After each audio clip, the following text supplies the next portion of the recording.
చాలా మంది చనిపోయి మాకు రాజధాని లేదని మూడు ముక్కల మాటలని సైకో చెప్పాడు. సైకో మాటలు మీరు నమ్మొద్దు అని బాబు గారు మొన్న నిర్ణయం తీసుకున్నారు. మేము ఆ నిర్ణయానికి చాలా సంతోషపడ్డామండి. ఎందుకంటే శాఖజీవులు ఉన్నారు అమరావతిలో చాలా మంది. ఎంతమంది రైతులు కష్టపడి ఆ ఉద్యమం చేస్తే వాళ్ళని కొట్టి చంపేసి చాలా చిత్రవదలు చేశారు. మీరు అబద్ధాలు నమ్మొద్దు, నిజాలు చూడండి. ఇప్పుడు యువతను చూసి మీరు మాట్లాడండి. వాళ్ళు ఇస్తామన్న ఉద్యోగాలు దేనికైనా గానీ కూటమి ప్రభుత్వం బాగా పనిచేస్తుందండి. మనం ముగ్గురు తండ్రులను కాదు ఒకే తండ్రిని ఎంచుకోవాలి. ఒకే తల్లికి పుడతాం, మనం ముగ్గురికి పుట్టంగా. అలాగే మనకి రాజధాని ఒకటే అమరావతి చెప్పొచ్చు. మా రాజధాని సార్ మాకు చెప్పారు ఈ రోజు, అమరావతి మన రాజధాని, ఒకటే రాజధాని అని. మూడు ముక్కల ఆటలు వద్దు మాకు. ఒకటే మాట ఒకటే పాటలో మేము నడుస్తామండి. పూటకం మాటలు పూటకం వరాలు మాకు వద్దు. ఒకటే మాట ఒకటే పాట, రాజధాని అమరావతి అనే మేము నమ్ముతున్నామండి. నమ్మి ఈ రోజు మీకు మీడియా ఎదురుగా ఇంత ధైర్యంగా గుండె మీద చేసుకొని చెప్తున్నాం. మేము ఇటుకు రాయి కట్టింది అమరావతి కోసమే మన చంద్రబాబు నాయుడు గారు. ఆ ఇటుకని కదిలిటాకి ఎవరి వల్ల కాదు, ఇది మాత్రం కన్ఫర్మ్. ఇప్పుడేమో అంతా అప్పుడు బిచ్చకంప పెరిగిపోయి అంతా ఏమీ లేదుగా. వాళ్ళు బ్రహ్మాండం పనులు జరుగుతున్నాయి, విపరీతంగా పనులు జరుగుతున్నాయి. అనుకుంటానికి అయిపోయింది రాజధాని. పోలవరం కూడా అయిపోయింది. అది అంతా పనికి మాలిన ఆలోచన. ఇది ఆడవలేక ఏదో అదేని ఇదని ఒక్క చేయడం ఏమి కాదు. అసలు మూడు రాజధానులు లేదు. అసలు ఎక్కడున్నా ఒక్క రాజధాని, అదే అమరావతి రాజధాని అంతే.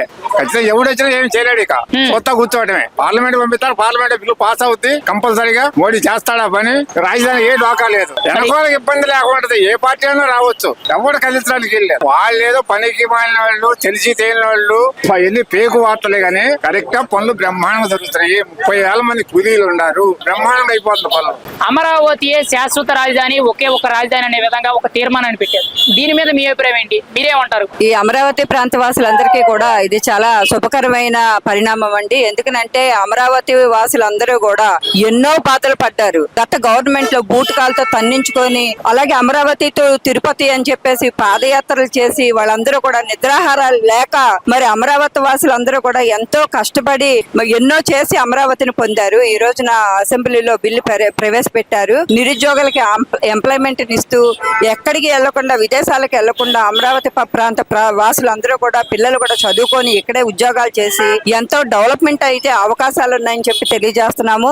ముఖ్యంగా తెలియజేసింది ఏంటంటే ఈ కూటమి ప్రభుత్వం మోడీ గారు కానీ, పవన్ కళ్యాణ్ గారు కానీ, మరి అలాగే చంద్రబాబు నాయుడు గారు కానీ ఈ కూటమి ప్రభుత్వంలో ఒక మంచి పరిణామం జరిగిందని చెప్పేసి అమరావతి ప్రాంత వాసులు అందరూ కూడా నిర్భయంగా గుండెల మీద చేయలేసుకొని పడుకోవచ్చు.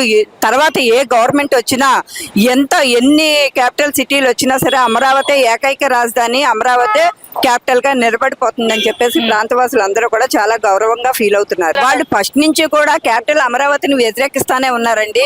వైసీపీ గవర్నమెంట్ మొత్తం అమరావతి అవ్వకూడదని చెప్పేసి ఎన్నో ప్రయోగాలు చేసింది. అవన్నీ కూడా ధీటుగా ఈ రోజున కూటమి ప్రభుత్వం అమరావతి వాసులకి వచ్చిన మహత్తరమైన గిఫ్ట్ అండి ఇది. రానున్న రోజుల్లో కూడా అమరావతి సస్యశ్యామలంగా ఉండి ప్రాంత వాసులందరూ కూడా సుస్థిరంగా గుండెల మీద చేయలేసుకుని పడుకునే రోజులు దగ్గరలో ఉన్నాయని తెలియజేస్తున్నాము. ఏకైక క్యాపిటల్ సిటీ అమరావతి, రాజధాని అమరావతేనండి. దీంట్లో ఏకాగ్రీవంగా ఎటువంటి మార్పు ఉండదు మాట. అది గత 5 సంవత్సరాలు బట్టి మన రాష్ట్రానికి రాజధాని ఏది అంటే చెప్పుకోలేని పరిస్థితిలో ఉన్నాం మనం. అలాంటి ఈ రోజు గర్వంగా మా ఆంధ్రప్రదేశ్ రాజధాని అమరావతి అని చెప్పుకునే పొజిషన్ లో ఉన్నాము. తెలుగువాడికి గర్వపడే రోజు తీసుకొచ్చారు ఈ రోజు. ఆ రైతులకు కూడా ఇన్నాళ్ళు ఏంటి మన పరిస్థితి అనే నిద్రలేని రాత్రులు, చాలా మంది చనిపోయిన పరిస్థితులు కలిగినాయి. అలాంటి వాళ్ళందరికి కూడాను అంటే మళ్ళీ అలాంటి పరిస్థితి రాకూడదనే కదండి ఈ రోజు నిన్న జరిగింది. కాబట్టి మళ్ళీ అలాంటి పరిస్థితి, వెనకటి పరిస్థితి రాదనే కోరుకుంటున్నాము. రాదనే నమ్మకం కూడా ఉంది నిన్నటి జరిగిన విషయానికి. వచ్చి చూస్తే సార్ ఏదైనా మనం ఒక ఆర్డినరీగా ఒక సొంత గృహం నిర్మించుకోవాలంటేనే 6 నెలల నుండి సంవత్సరాల వరకు పడుతుంది. అలాంటిది ఒక రాజధాని నిర్మించడం అనేది ఒక ఓవర్ నైట్ లోనో లేకపోతే ఒక నెలలోనో 6 నెలలోనో అయ్యేది కాదు. నిదానంగా జరిగిద్దండి. అది ఖచ్చితంగా జరిగిద్దండి. ఎక్కడో కూర్చొని ఏదో అనుకోవడం కాదు. లాస్ట్ 5 ఏళ్ల పరిస్థితి చూసుకుంటే ఇప్పుడు ఖచ్చితంగా ఉందండి.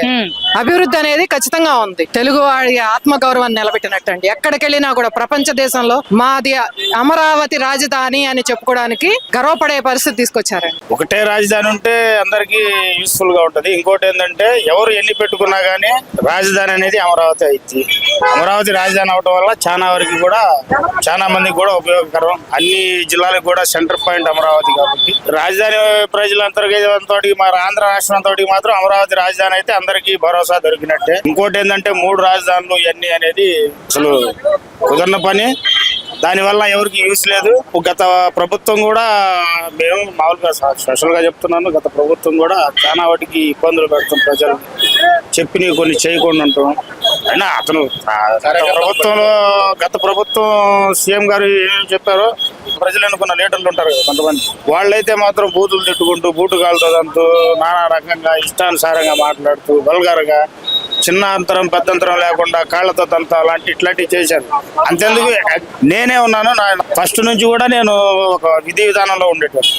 వైసీపీ గవర్నమెంట్ లో ఉన్నప్పుడు నా మీద కూడా దాడులు జరిగి వాళ్ళు చేశారు. నేను ఆ టైంలో హైదరాబాద్ వెళ్ళిపోయాను. ఏంది అసలు ఈ రకంగా అరే అట్లా కొట్టుకోవద్దురా అన్న దానికి కూడా నా మీద కూడా దాడులు చేశారు, కొట్టారు, కేసు కూడా పెట్టారు. నేను హైదరాబాద్ వెళ్ళి అక్కడ 3 సంవత్సరాలు ఉండి పార్టీ మారినాక మళ్ళీ వచ్చాను. అంటే అర్థం చేసుకోండి గత ప్రభుత్వం ఎంత సాధారణ మనిషిని కూడా ఎంత ఇబ్బంది పెట్టిందనేది మీకు అర్థం. రాజధాని ఆయన ఎప్పుడైతే అమరావతిని రాజధానిగా పెట్టారో దాన్నే కొనసాగించినట్టే ఏ ప్రాబ్లం ఉండేది కాదు. మధ్యలో గవర్నమెంట్ మారటం ఒకటి, ఆయన 3 రాజధానులు అని చెప్పి పెట్టిన పెట్టుబడిదారులని అందరినీ ఇబ్బందులు పెట్టి ఇది చేశారు. అయితే ఇప్పుడు ఏంటంటే ఇప్పుడు ప్రజెంట్ వచ్చేసి అమరావతి శాశ్వత రాజధాని అయితే అందరికీ కూడా ఈ అమరావతి సరౌండింగ్ లో ఉన్న రైతులకు కానీ ఎవరికైనా కానీ పూర్తి భరోసా ఉండిద్దని అని చెప్పి నేను నమ్ముతున్నాను. ఎన్నో కంపెనీలను తీసుకొస్తున్నారు మన నారా చంద్రబాబు నాయుడు గారు. ఇటువంటి విజనరీ లీడర్ ఉన్నటువంటి మన ఆంధ్ర రాష్ట్రము ఆనాటి కాలంలో చరిత్రలో నిలిచిపోయినటువంటి అమరావతి దేవతల రాజధాని, ఇప్పుడు మన దేవతల రాజధాని అయినటువంటి అమరావతిని, ఆంధ్రప్రదేశ్ ని అమరావతి రాజధానిగా తీసుకొచ్చినటువంటి మన విజనరీ లీడర్ శ్రీ నారా చంద్రబాబు నాయుడు గారికి, ప్రతి ఒక్క నాయకులకి, కార్యకర్తలకి అందరికీ కూడా కృతజ్ఞతలు తెలుపుతున్నానండి. Twinkle twinkle little star, Amaravati is the super star. Thank you to one and all. Amaravati రాజధాని కన్ఫర్మ్, చరిత్రలో నిలిచిపోయిన రాజధాని మనం చూస్తున్నాము, ఇంకా ఫ్యూచర్ లో కూడా చూస్తాం. Thank you to one and all. ఇన్నాళ్ళు జగన్మోహన్ రెడ్డి 3 ముక్కలాట ఆడి రాష్ట్రాన్ని అధోగతి పాలు చేసి మనకి ఇప్పుడు రాజధాని అనేది లేకుండానే మ్యాపింగ్ లోనే లేకుండానే చేశాడు. అట్లాంటిది ఈ రోజు కూటమి ప్రభుత్వం వచ్చి ఆ మ్యాపింగ్ కోసం ఇవాళ ఎంత అయితే పాదయాత్ర చేసి లోకేష్ బాబు దానికోసం కృషి చేశాడో, అమరావతి రాజధాని రైతుల ఆవేదనల్ని, ఆక్రందనల్ని, ఆడవాళ్ళని కొట్టిన దాన్ని మొత్తాన్ని ఎట్లయితే ఆయన కళ్ళతో గమనించి ఈ రోజు దానికోసం చట్టబద్ధత చేసి మనకు పెట్టుబడులు రావడానికి కూడా దానికి మంచి సంకల్పం ఒకటి చేశారు. దాని వాటికి మాత్రం మంచి పరిణామంగా నేనైతే మాత్రం భావిస్తున్నాను.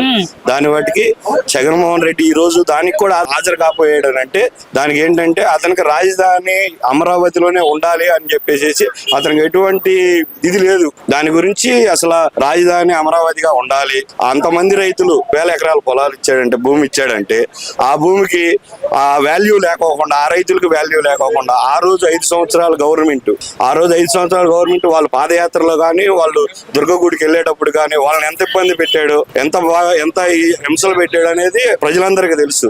కాబట్టి దాన్ని ఈ రోజు చట్టబద్ధత చేయడం అనేది మాత్రం న్యాయపరంగా అందరూ హర్షించే విషయం అని నేను భావిస్తున్నాను. మన రాజధానికి పెట్టుబడులు రావాలన్నా కానీ ఈ రోజు అన్ని కంపెనీలు వచ్చినాయి, అన్ని ఇది వచ్చినాయి, ఎక్కడి నుంచి వచ్చినాయి అనేది మాత్రం ఒకసారి ఆలోచించుకోవాల్సిన విషయమే. ఇప్పుడు కూడా మనం 3 రాజధానులు అన్న విషయం మీద అయినా కానీ ఇవాళ అటు పక్క చూసుకుంటే విశాఖను కానీ, ఇటు పక్క చూసుకుంటే గుంటూరు, విజయవాడనే కానీ, అటు పక్క పోతే అనంతపూర్, కర్నూలు, కడప, చిత్తూరు ఆ ఏరియాలను కానీ అన్నింటినీ సమన్వయంగానే మన కూటమి ప్రభుత్వం అనేది. ఈ రోజున ఒక రాజధాని అనే విధానం ఎందుకు వచ్చింది అని అంటే ఆ రాజధానికి మనకంటూ ఒకే రాజధాని ఉండాలని చెప్పేసి దాని మీద ఫైట్ జరుగుతుంది. కాబట్టి దాన్ని కూటమి ప్రభుత్వం వచ్చిన తర్వాత దాని మీద మీకు పూర్తి స్పష్టమైన ఆదేశాలు ఇవ్వడం జరిగింది.